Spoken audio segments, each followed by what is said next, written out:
Suara saya jelas, teman-teman? Jelas, Kak. Oke, baik. Ya, saudara, pagi ini kita mau lanjut. Kita mau lebih dalam lagi membahas tentang pemuritan. Ya, nah, saudara, pemuritan yang Tuhan Yesus praktekkan adalah pemuritan lewat pertemanan. Ya, karena itu, saudara, kita penting sekali mengetahui apa artinya pemuritan lewat pertemanan. Nah, saudara, Yesus memuridkan murid-muridnya itu lewat kelompok 2-3 orang yang disebut komunitas sepakat, saudara, atau kompak. Nah, mari kita lihat di dalam di dalam Lukas 5 ayat 9 sampai ayat yang ke-10. Ketika Petrus dipanggil oleh Tuhan untuk mengikuti dia secara waktu sepenuhnya, saudara, maka Petrus itu tidak ikut Tuhan Yesus sendirian. Ya, dia mempunyai dua teman lainnya, yaitu Yakobus dan Yohanes. Nah, kita lihat di dalam ayat yang ke-9, sebab ia dan semua orang yang bersama-sama dengan dia takjub oleh karena banyaknya ikan yang mereka tangkap. Demikian juga Yakobus dan Yohanes, anak-anak Zebedius, yang menjadi teman Simon. Kata Yesus kepada Simon, jangan takut, mulai dari sekarang engkau akan menjala manusia. Jadi saudara, Petrus punya teman-teman, ya, yaitu Yakobus dan Yohanes. Mereka bertiga, saudara, waktu dipanggil, mereka sama-sama ikut Tuhan Yesus. Ya, kata teman di sini adalah koinonos. Ya, koinonos, dari situ akar kata yang sama, koinonia, ya, persekutuan. Koinonos, ya, ini adalah dasar kata dari apa, saudaraku? Ya, teman, ya. Jadi ini dasar katanya hafruta, ya. Jadi saudara, mereka mempraktekkan hafruta, ya, pertemanan. Kenapa, saudara? Next kita lihat, karena memang, ya, semua orang Yahudi, saudara, itu mempraktekkan pola pemuritan 2-3 orang yang disebut hafruta, ya, atau pertemanan, persekutuan. Ya, orang Yahudi, saudara, mempraktekkan ini, ya, mulai dari zaman pembuangan Babilonia. Ya, ketika itu orang Yahudi sedang dalam keadaan dianiaya, saudara. Mereka tidak boleh, ya, bertemu secara, ya, di muka umum. Karena itu, saudara, Tuhan memberikan kepada orang Yahudi sistem pemuritan yang sangat efektif, yaitu 2-4 orang. Nah, 2-4 orang ini, ya, mereka beribadah sama-sama, belajar Alkitab sama-sama, berdoa sama-sama. Mereka jadi teman di dalam pertumbuhan rohani mereka. Ya, itu sebabnya disebut hafruta dalam bahasa Aramaiknya, atau hafruta dalam bahasa Ibraninya. Ya, itu artinya pertemanan. Ya, nah, jadi saudara, itu dari sejak zaman pembuangan Babilonia. Ya, tahun 20 itu tahun yang paling top, paling terkenal hafruta itu, saudara, digunakan oleh orang-orang Israel, ya, orang-orang Yahudi pada zaman Tuhan Yesus. Bahkan sampai sekarang, lihat saudaraku, ini orang, ya, orang Yahudi, mereka mempraktekkan hafruta, ya, 3 orang anak muda belajar sama-sama, 3 orang, ya, gadis belajar sama-sama, 2 orang pria, ya, ya, 2 orang anak muda, mereka belajar sama-sama. Jadi selalu 2-3 orang. Nah, ini sistem pemuritan yang Tuhan Yesus praktekkan. Di zaman pembuangan Babilonia, saudara, bahkan ya kita lihat Daniel mempraktekkan hafruta. Mari kita lihat berikutnya, saudara, di dalam Daniel 2 ayat 17 sampai ayat yang ke-18. Ya, kemudian pulanglah Daniel dan memberitahukan hal itu kepada Hananya, Misael, dan Azarnya, teman-temannya, dengan maksud supaya mereka memohon kasih sayang kepada Allah semesta langit mengenai rahasia itu, supaya Daniel dan teman-temannya jangan dilenyapkan bersama-sama orang-orang bijaksana yang lain di Babel. Nah, saudara, Daniel itu punya teman 3 orang, Hananya, Misael, dan Azaria. Inilah Sadrah, Mesakh, dan Abednego, teman-temannya. Ya, saudara, mereka tidak sendirian. Ya, 3 orang plus Daniel ini berempat. Mereka selalu, saudara, lihat gambarnya. Mereka teman baik, saudara. Mereka doa sama-sama. Mereka beribadah sama-sama. Mereka belajar Alkitab sama-sama. Ya, ketika saudaraku mereka dianiaya, ya, Sadra, Mesak, Abednego, mereka bertahan di tengah aniaya. Mereka, saudaraku, diancam untuk dilemparkan ke dalam dapur api. Tapi mereka bertahan, mereka tidak menyerah, tidak mau menyembah kepada patung raja itu, saudara. Kenapa mereka begitu radikal? Ya, karena mereka punya pertemanan. Ya, inilah saudaraku pemuritan. Ya, kita harus punya teman-teman seperti Daniel. Makanya Daniel waktu diberi ya tugas menafsirkan mimpi yang begitu sulit, saudara. Ya, yang mimpinya aja raja itu tidak mau kasih tahu. Ya, dan kalau Daniel tidak bisa ya memberikan interpretasi atau tafsiran mimpi itu, dia dan seluruh orang-orang bijaksana lain di Babel akan dibunuh, saudara. Wow, ya. Nah, apa yang Daniel lakukan? Ya, dia pergi ke teman-temannya. Ya, dia pergi ke siapa, saudara? Ke kompaknya. Itulah, saudaraku, teman-temannya. Nah, kata teman dalam bahasa Aramaik adalah habar. Ya, habar, saudara. Ya, habar inilah dasar katanya hafruta. Oke. Ya, jadi jelas sekali Daniel mempraktekkan hafruta, ya. Dia, saudaraku, punya teman-teman. Nah, bagaimana dengan kita, saudara? Kita punya nggak teman-teman? Ya.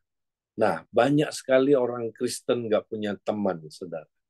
Ya, saya lihat di gereja, ya, makin ke atas pemimpin makin jarang yang punya teman, saudara. Yang paling jarang adalah pemimpin top dari gereja, ya, pendeta atau penatua itu jarang punya teman, saudara. Tapi kalau orang Yahudi, saudara, semua ya mereka itu dari kecil praktek hafruta, saudara. Ya, nah, saudara-saudara, apakah kita punya teman? Ya, makanya tahun ini, saudara, Tuhan mau kita pastikan kita punya teman kompak, ya. Siapa teman kompak kita, saudara? Mari kita temukan, ya. Nah, 2 bulan lebih yang lalu, saudara, teman saya namanya George Maluli, dia seorang hamba Tuhan dari Brasil, ya. Satu kali, saudara, dia transit di Miami, dia ketemu dengan seorang hamba Tuhan, ketemu dengan seorang rabi, saudara, rabi Yahudi. Nah, iseng-iseng dia deketin rabi itu, dia tanya-tanya soal perangnya jalur Gaza. Dia nggak terlalu excited menjawab ya pertanyaan itu, saudara. Tapi kemudian George ya ganti topik, dia bertanya, ya, Pak Rabi tahu nggak tentang hafruta? Begitu ngomong hafruta, saudara, mata dia langsung berbinar-binar. Dia langsung bilang, hafruta, ho, ya tahu dong katanya. Itu saya ini anaknya hafruta, ya. Loh, maksudnya apa, Pak Rabi? Saya ini produknya hafruta. Kalau tidak ada hafruta, tidak ada rabi, ya. Rabi itu dicetaknya lewat hafruta.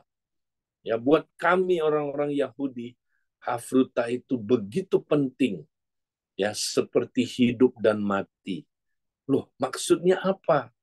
Ya, pendeta George tanya lagi, saudara. Dia bilang begini, ya, dari sejak zaman pembuangan Babilonia, ya, kami punya sebuah statement, perkataan. O hafruta, o mituta. Maksudnya, o hafruta itu adalah berikanlah aku hafruta, o mituta atau berikanlah aku kematian. Maksudnya apa, Pak Rabi?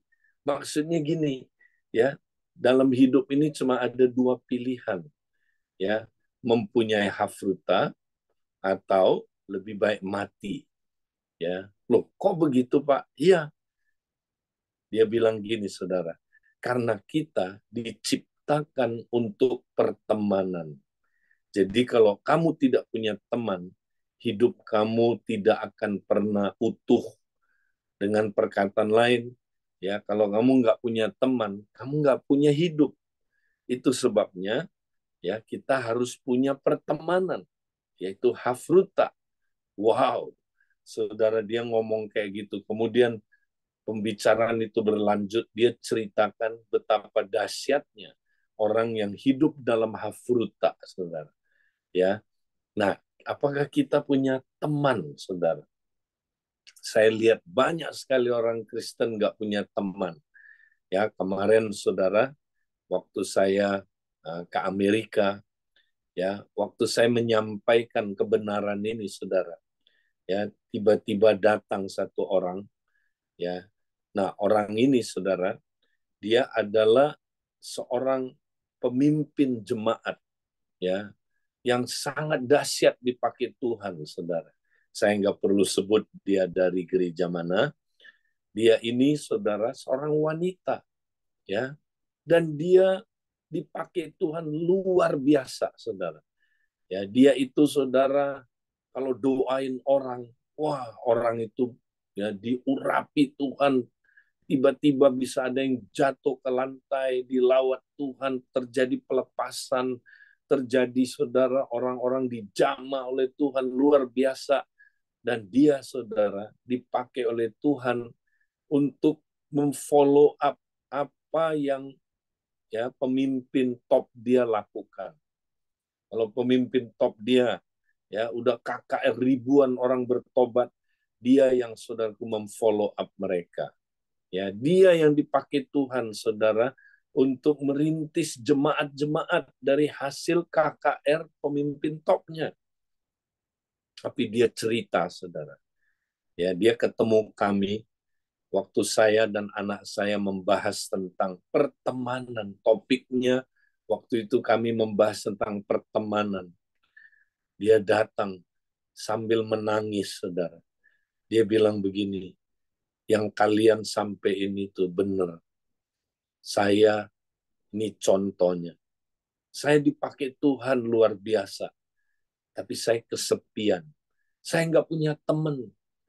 Jujur, ya, saya nggak punya teman.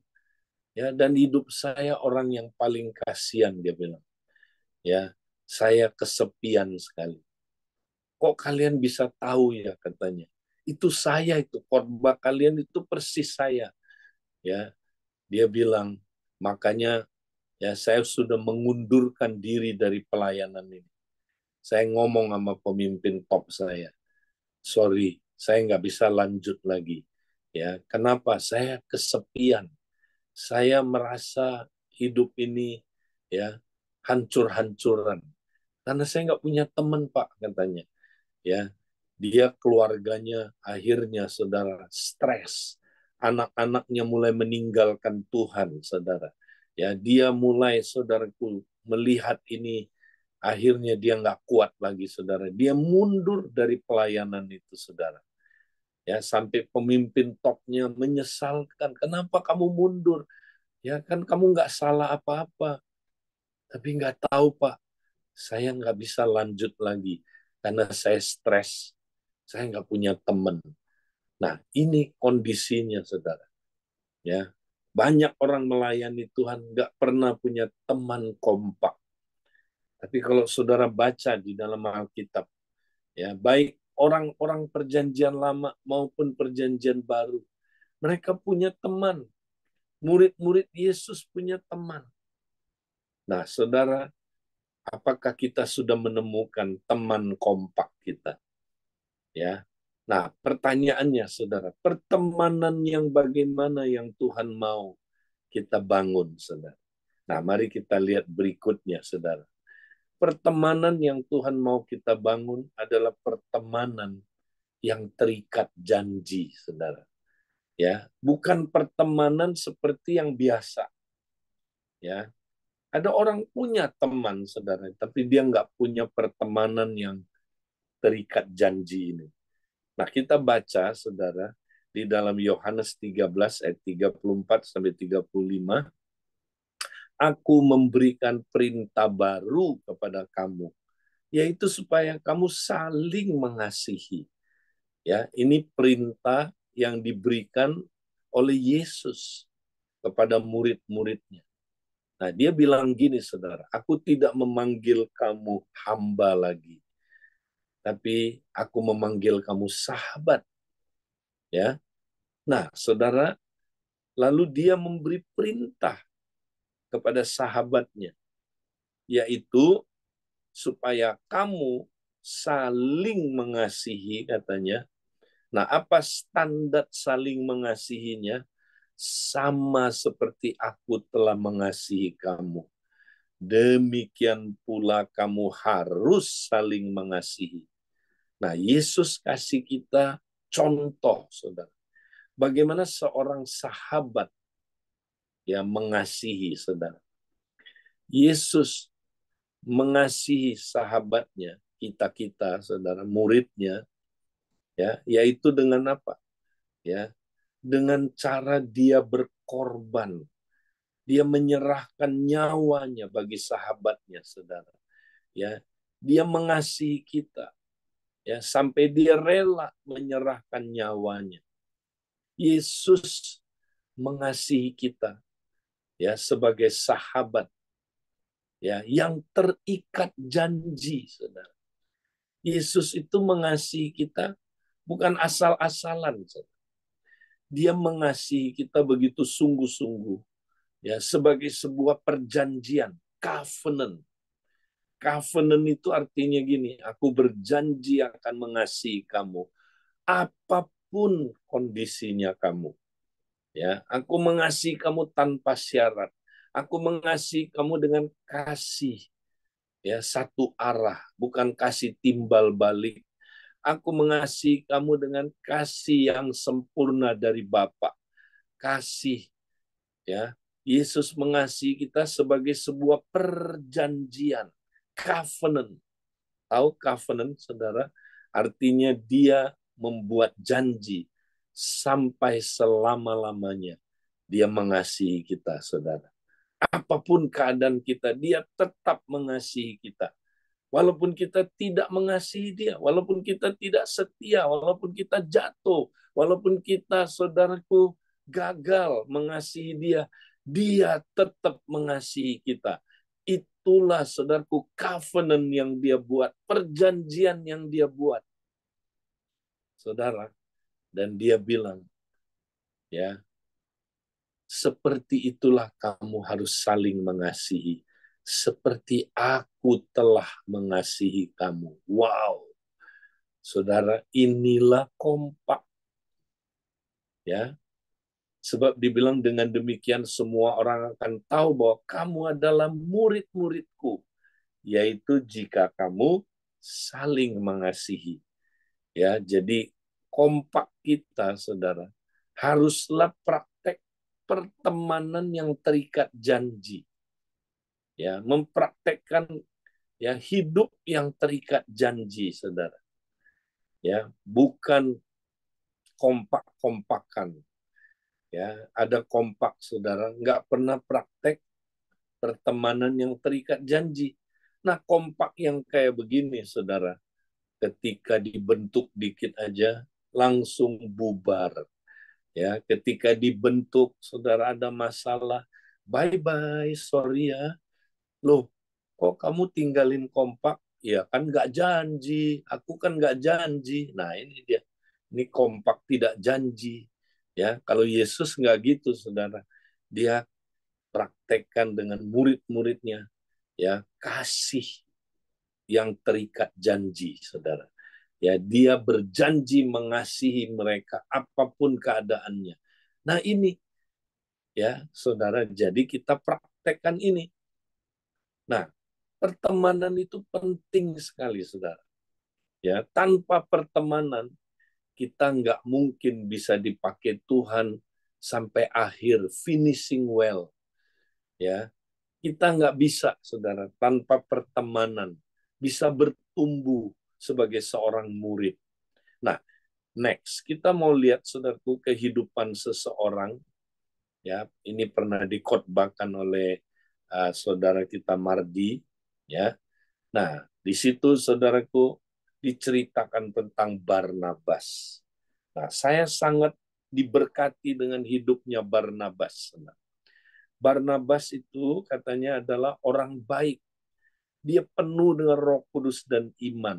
Sejumlah orang dibawa kepada Tuhan.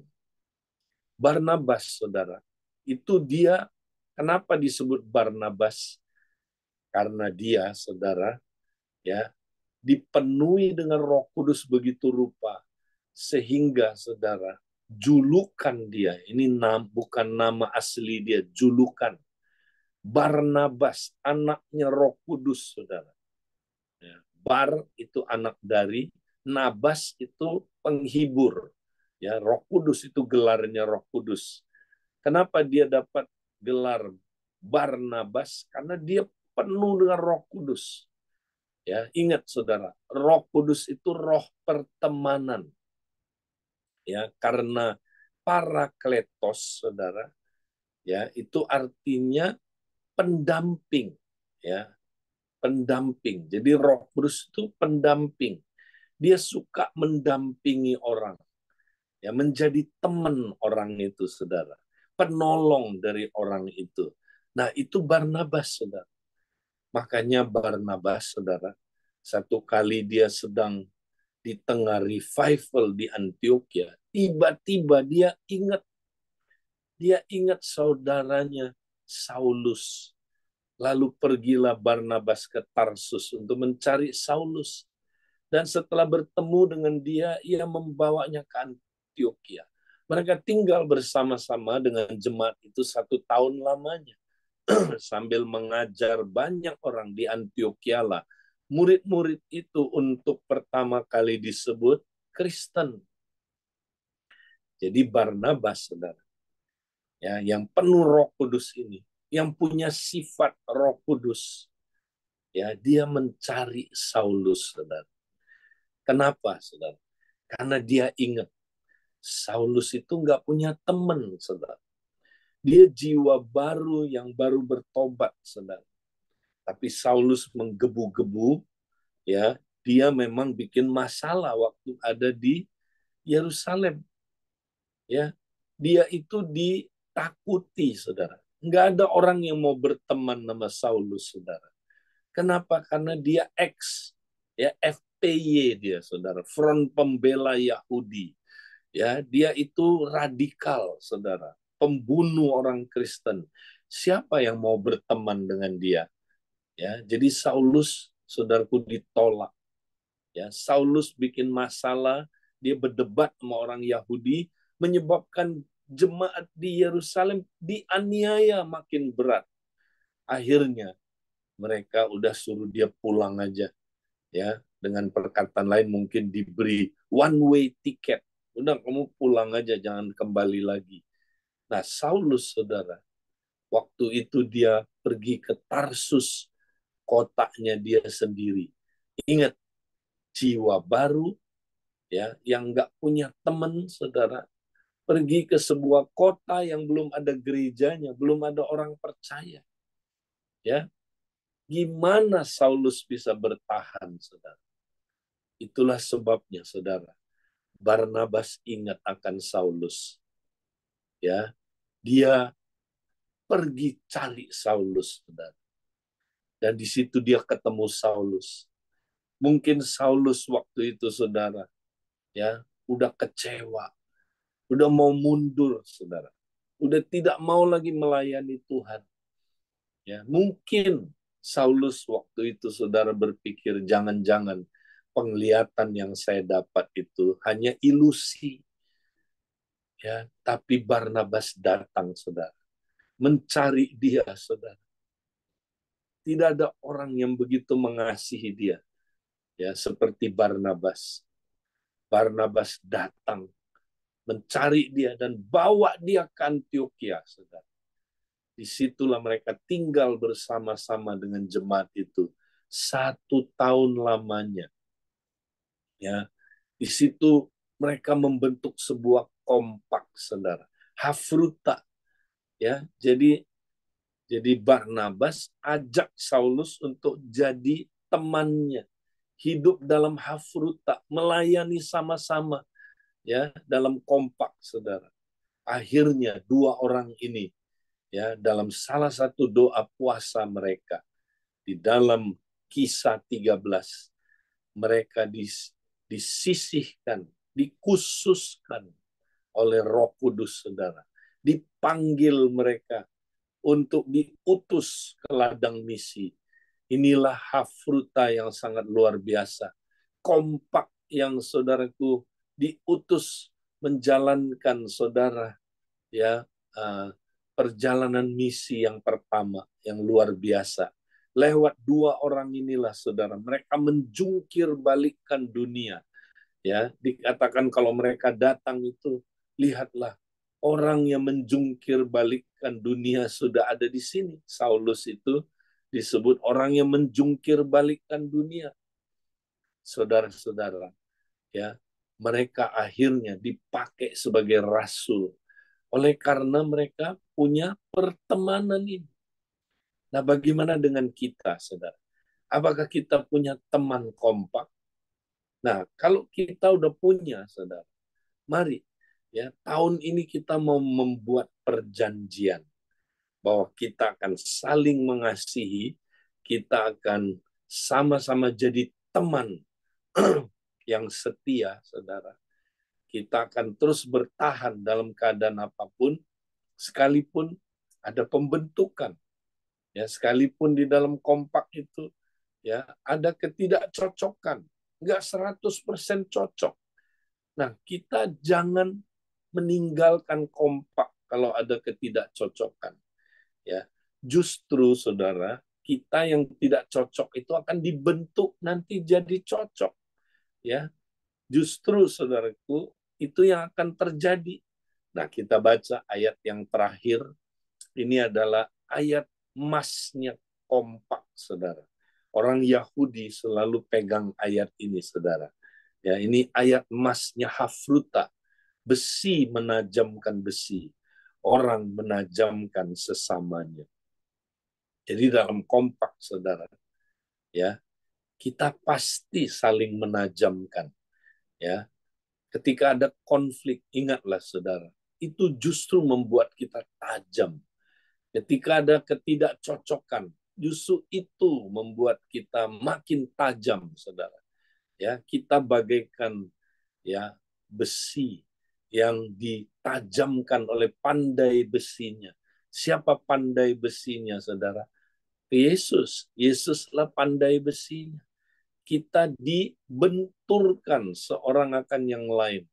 Ya, jadi Tuhan izinkan terjadi konflik, terjadi benturan, terjadi, saudaraku, ya, hal-hal seperti itu. Ya, tapi itu adalah atas kehendak Tuhan. Ya, di situ, saudaraku, kita saling menajamkan, ya, sehingga kita makin serupa Kristus. Jadi, saudara, mari kita jangan tinggalkan kompak, ya. Kita mau setia, bangun pertemanan yang terikat janji, ya. Pastikan saudaraku kita punya teman kompak, dan nanti saudara tahun depan, ya, kita akan lihat, kita akan mengalami pertumbuhan yang lebih, ya, dari tahun ini, saudara. Pertumbuhan bersama-sama dengan kompak kita. Itulah yang saya mau sampaikan, saudara, biar kita semua semakin semangat praktek kompak. Tuhan memberkati kita. Baik, saya kembalikan ke teman-teman yang sedang bertugas, ya, sebelum kita mungkin akan masuk kelompok. Silakan. Iya, Kak Edi. Setuju Kak Edi dengan kita harus membangun pertemanan. Nah, ada pertanyaan nih Kak Edi. Ya, Bagaimana silakan. cara membangun pertemanan yang alami Kak Edi? Karena kan kalau di Komsel itu kan eh, supaya mereka menemukan gimana tuh Kak Edi? Sebabnya kalau kita pasang-pasangkan takutnya kan nggak cocok ya Kak Edi ya. Ya, Iya. ya. Pertama gini. Jadi bapak rohaninya mesti bantu, ya. Jadi bapak rohani bantu untuk menemukan teman kompaknya. Nah, Hmm. prinsipnya gini. Kita jangan mencari dulu orang yang 100% cocok, ya. Hmm. Karena nggak akan ada di muka bumi ini orang yang 100% cocok sama kita, ya. Ya. Tapi kalau cocok dalam pengertian pria sama pria, wanita sama wanita, chemistry-nya sama. Ya, terus apalagi mahasiswa sama mahasiswa, ya, misalnya yang pendidikannya kurang lebih sama lah, ya, atau Hmm. yang profesinya agak sama, itu boleh, ya. Cocok dalam hal-hal seperti itu, ya, itu Hmm. oke. Tapi jangan cari orang yang cocok 100%, baru kita mau mulai kompak. Ya, sampai, ya, kita tua nggak akan pernah ketemu kompak kita. Karena nggak ada orang yang cocok 100% dengan kita. Murid-murid pun, ya, kalau kita lihat Barnabas pun dengan Paulus, ya, mereka nggak 100% cocok. Ya, ada waktunya mereka konflik loh. Ya, Barnabas dan Paulus itu. Tapi yang hebatnya karena mereka pegang covenant, ya, mereka akhirnya, ya, rekonsiliasi.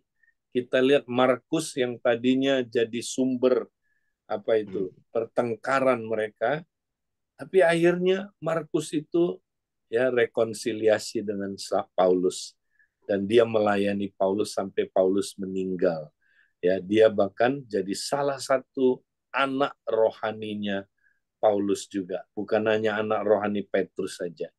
Ya, jadi kita yang penting kalau kita udah ketemu, ya, nah, kita mulai bangun pertemanan.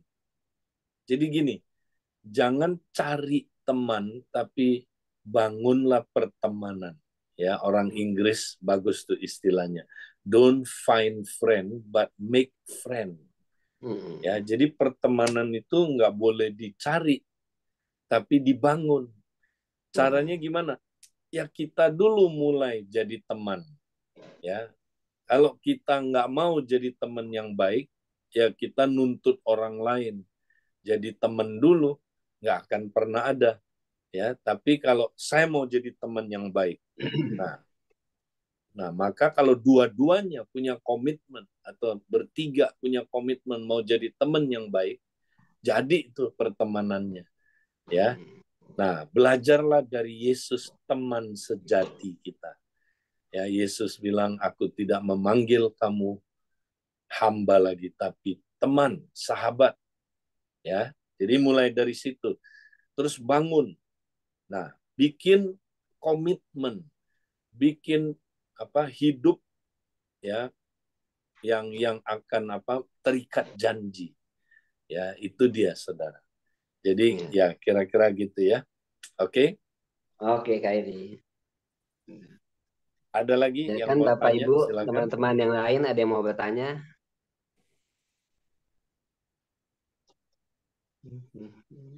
Kak Edi, mungkin saya mau tanya dikit juga nih.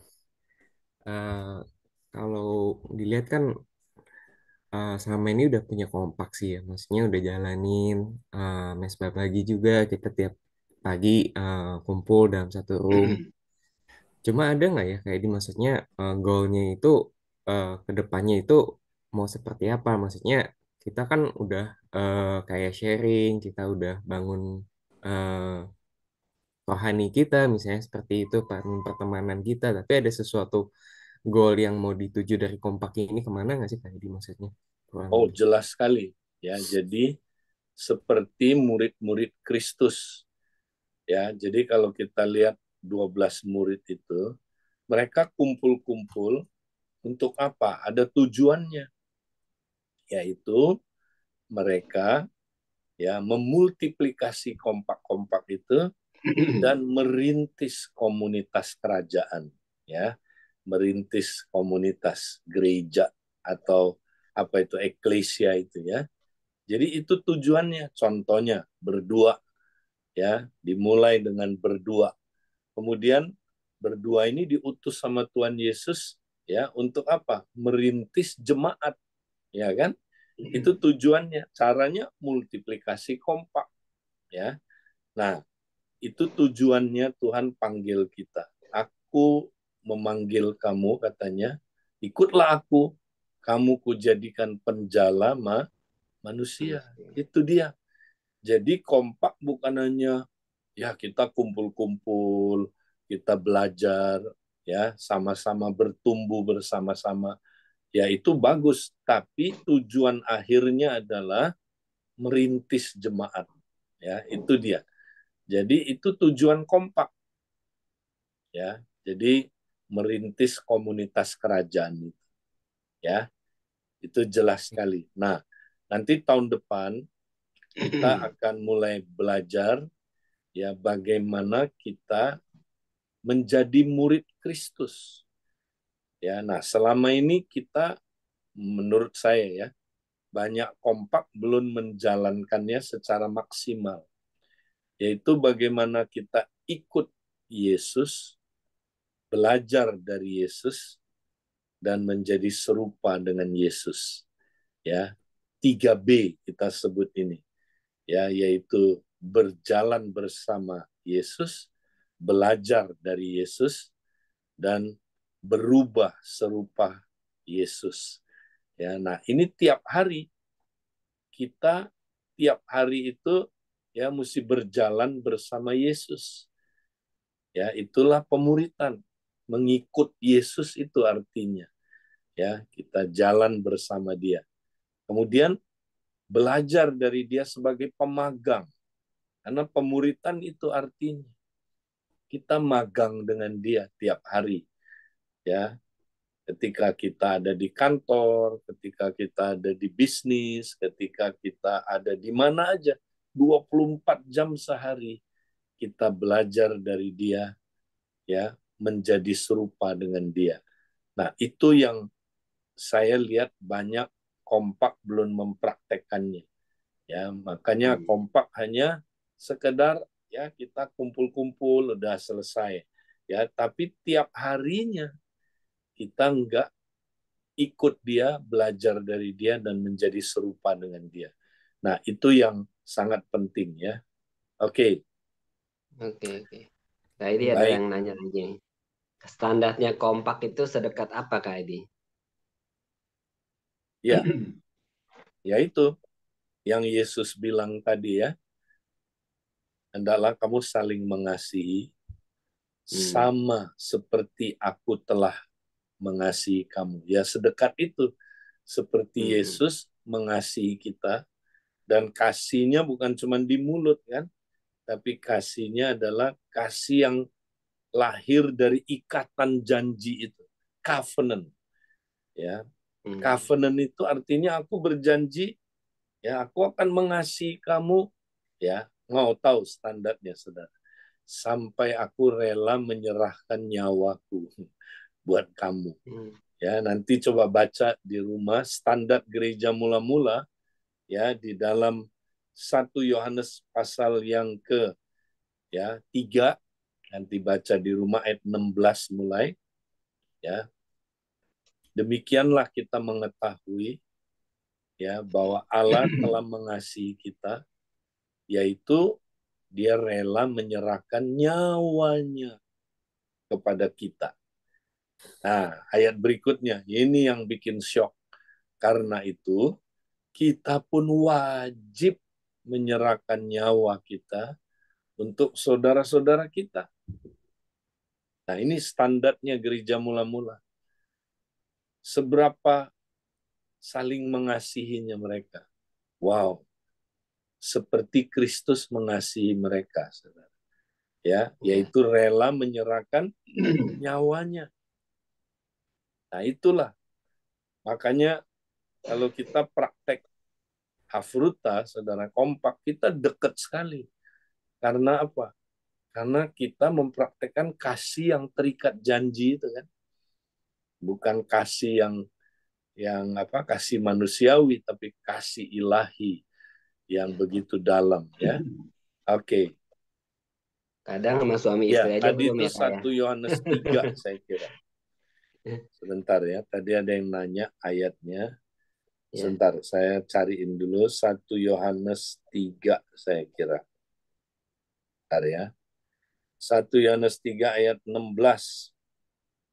Demikianlah kita ketahui kasih Kristus, yaitu bahwa ia telah menyerahkan nyawanya untuk kita.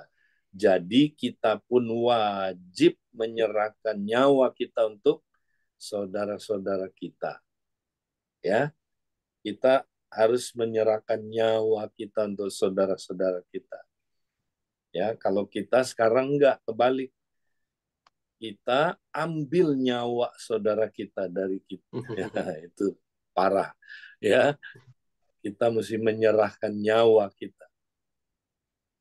Ya ini Oke? kadang-kadang sama suami istri aja belum nih Kak Edi. Covenant Iya, ya. iya betul. Nah, makanya saudara yang praktek kompak suami istri, wah itu dahsyat kalau saudara praktekin ini. Ya, Iya, suami istri saudara seperti apa? Luar biasa. iya Ya, setuju. saya praktek ini dengan istri saya dan saya sangat diberkati. Ya, kami mengalami banyak terobosan baru ketika praktek kompak suami istri. Jadi suami istri juga boleh berkompak. Ya, tapi saya anjurkan kalau yang belum pulih jangan. Ya, misalnya masih bergumul dalam pemulihan ya. Tapi kalau udah mulai pulih, udah mulai baik, cukup baik hubungannya, nah itu justru tambah baik dia nanti. Iya. Ya, tapi kalau belum pulih, nanti ketika dibenturkan dia bilang gini, udah nggak usah kompak-kompakan lagi. Itu dia. Ya, jangan ya. Jadi itu buat yang udah suami istri harus yang udah mulai pulih. Tapi memang idealnya harus dari suami istri ya Kak Edi ya. Lebih ini ya. Iya, Lebih iya, powerful ya. Jadi bisa jadi apa? Jadi gaya hidup gitu Kak Edi ya. Karena ya, kan ketemu terus ya. yes, itu dan Gitu. lebih mudah mempraktekkannya ya. Iya, setuju. Nah, saya punya 2 kompak, satu dengan penatua berempat, ya, satu lagi ya dengan istri saya. Ketika saya dalam perjalanan, kami praktek terus tiap hari kami praktek up in out ya. Kami nyembah sama-sama, sharing sama-sama, ya, kemudian menangin jiwa sama-sama, ya, dan itu luar biasa ya. Oke, Oke, oke. baik. Silakan Bapak Ibu ada lagi? Oke, kalau tidak ada lagi, saya Iya. serahkan kembali. Oke, oke. Ya, Iya. puji Oke, Kak Tuhan. Edi.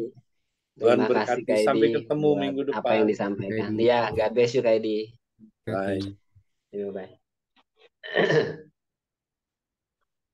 Oke, Will. Gimana, ya, Will? Udah nggak ada yang nanya? akhiri ya. Kita closing aja ya. Ya, close aja kali ya. Iya, iya. Karena waktu juga udah jam 6 lewat nih. Ada yang mau disampaikan nggak nih? Kalau nggak ada, mungkin kita close aja ya. Kalau Oke. kalau Sampai Konon bener ketemu ya. hari Senin ya Bapak Ibu semua. Ya, sampai ketemu ya. Tuhan Yesus berkati. God bless you semuanya. Ya, makasih, Bapak. Terima Makasih. kasih.